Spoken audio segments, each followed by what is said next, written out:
Monday the 7th of July, and we are leaving Humiston Passage at Bribie Island. There's Bongaree, and we are headed for Mooloolaba. So we want to be there by about 4 p.m, between 4 and 5. We've got a high tide at 6:20 p.m. tonight. Mooloolaba bar is a little bit shallow in some places, so we want to make sure we are getting in daylight and able to crack the part of the tide that's highest as we get in just before sunset. So we're aiming for an arrival time between 4 and 5. Booked into a marina for a couple of days just to get everything restocked on board. We are heading past the east-facing side of Bribie Island. Quite a long way to get around Bribie Island. It's about half our trip to Mooloolaba. We've got a southwest wind blowing, so we've just got the headsail up.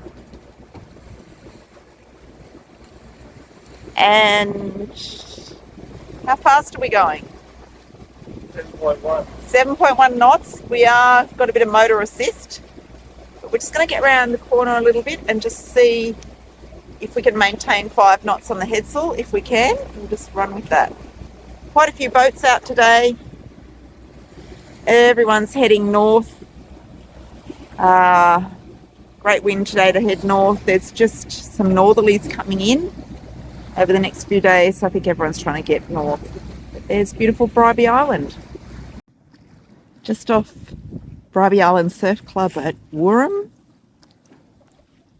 And we are doing 6 knots on 10 knots of wind. Motor's off. And we've only got one sail up, which is the head sail. There it is there. Fully extended. Main sail's not out. Heading north. That's our course today. We're doing 6.1 knots. You can see it in the top left corner. Our arrival time is down the bottom, in the bottom right corner, 2:32. We won't want to cross the bar till about 4 until it's high tide. That shows the direction of our wind. It is coming from our port forward quarter. It's nearly a broad reach. We've got 10 knots of wind. Over here we've got our depth at 15 metres, our speed over ground at 6 knots, which is excellent because we've just got the headsail out.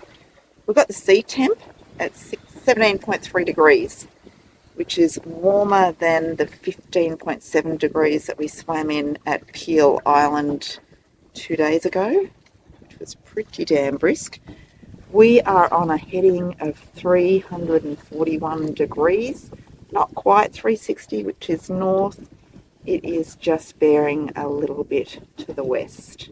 We've rounded Byron Bay, which is the easterlymost point, so we will be always sort of sailing below 0. We are getting along at 6.6 knots. Looking east, we have a big container ship making its way into Moreton Bay. Moreton Island's in the background of that container ship. So we've still only got the headsail out. Getting along pretty well. Another ship just heading into Moreton Bay. We've made Caloundra.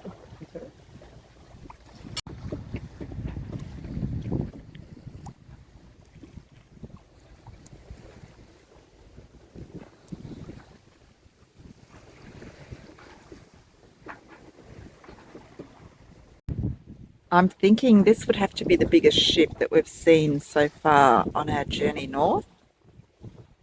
It is massive and it's just heading.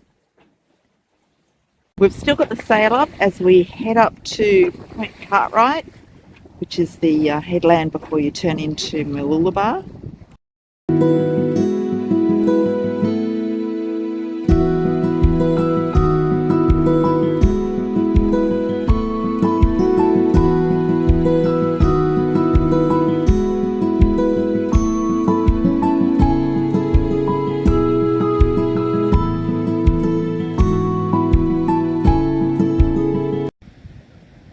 Thursday the 8th of July.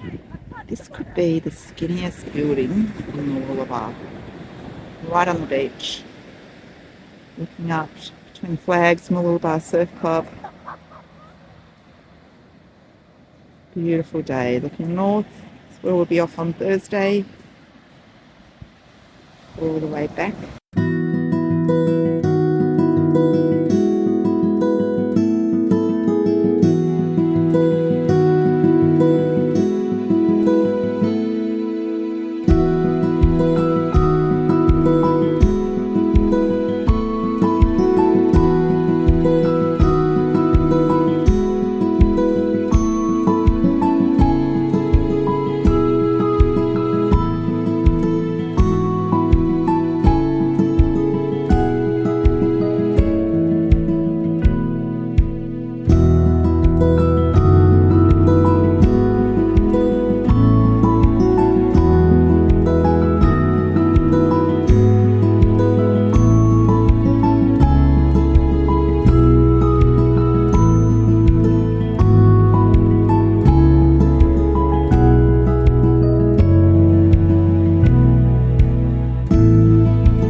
Tell us what you think of this marina, Captain. Great marina, deep water, plenty of space, clean, good facilities, close to shops, close to the bar. It's got everything going for it. So I've come in the boat. The bilge has been pulled apart. Greg's in the bathroom. I think he's actually sitting on the toilet, but it's all safe.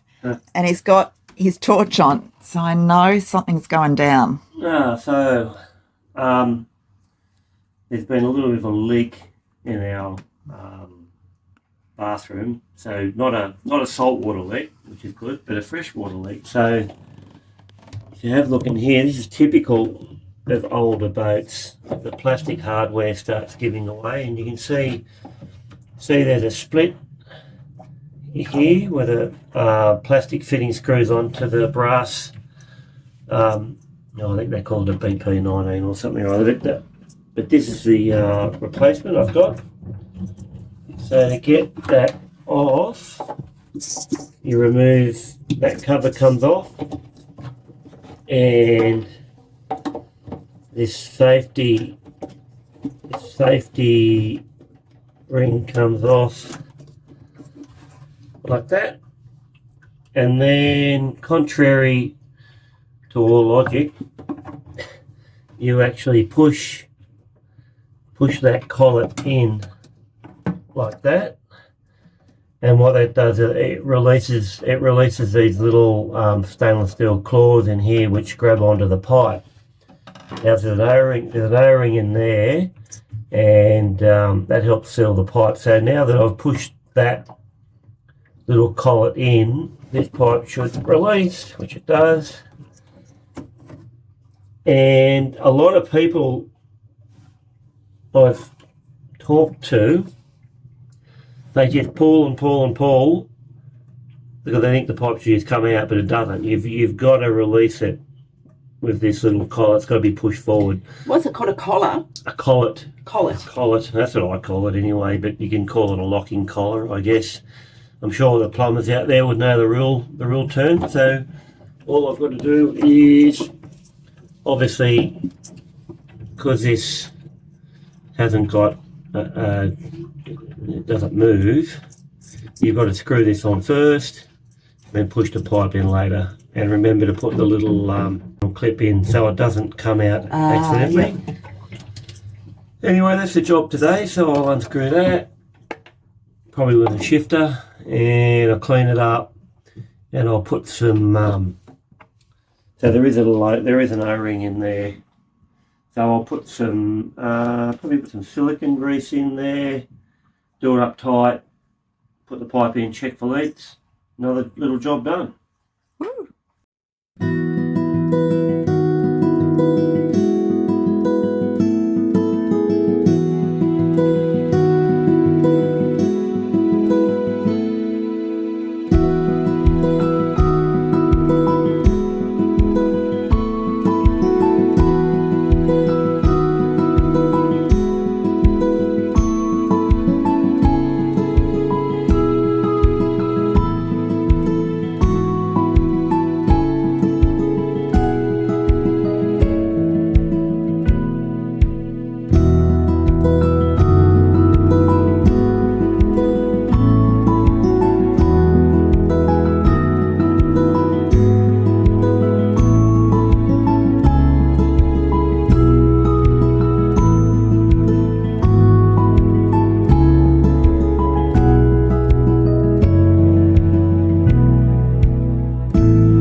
we've been and done our grocery shopping.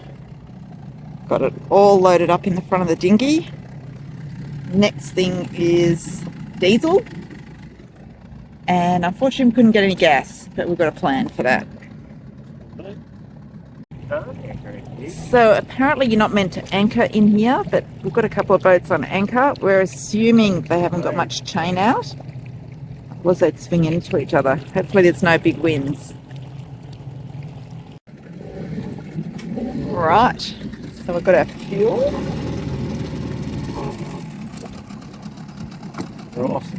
We've got all our groceries.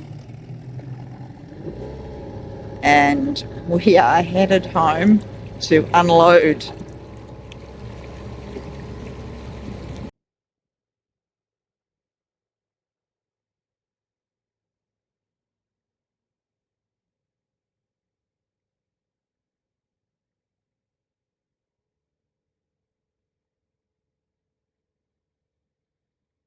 I smell smoke. I see that you've got your head torch on. What is going on? Oh, the aft slurper, which is the suction pump, the aft shower is stopped. There is the aft shower. I was cleaning that out. Yep. And I couldn't suck the water out. And what had happened was we've just got a bad connection in the fuse point because where is it? So the original fuse was not a waterproof one. So it's just got corroded. The other bits around here somewhere. But anyway, I'm putting in a waterproof fuse. So when the fuse blows, that little light will go on. So they're quite good, and they're waterproof. So I'm just putting some connectors on there, which I'll put waterproof tape around and finish. I've got to solder it all up. So what was a simple job has now become a more complicated job.